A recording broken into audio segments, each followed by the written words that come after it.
বিজয়, বিজয়, বিজয়।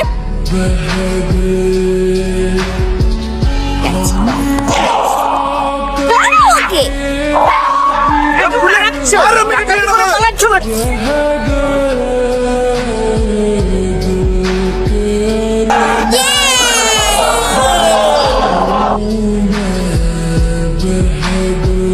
ভাই জোর করে ভেজালাম, তোমার খারাপ লাগছে না?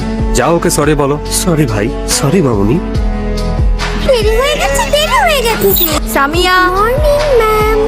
কি ব্যাপার আজও দেরি করেছো? স্কুলে আসতে আসতে আবারও সেই বাইকের সমস্যা ঠিক করতে পুরো 20 মিনিট সময় লেগেছে। আমিও টিচারকে সব গল্প শোনাতাম। তুমি বড় হয়ে লেখিকা হবে নাকি? হ্যাঁ, এই কানা, চোখে দেখো না? বেবি থামো। Sorry না বেবি, বলো না না বলছি। না, থামো। না হলে কিন্তু এক্ষুনি মার খাবে। সরি বলতে বলছি না, সরি বলো। একটা চড় দিব।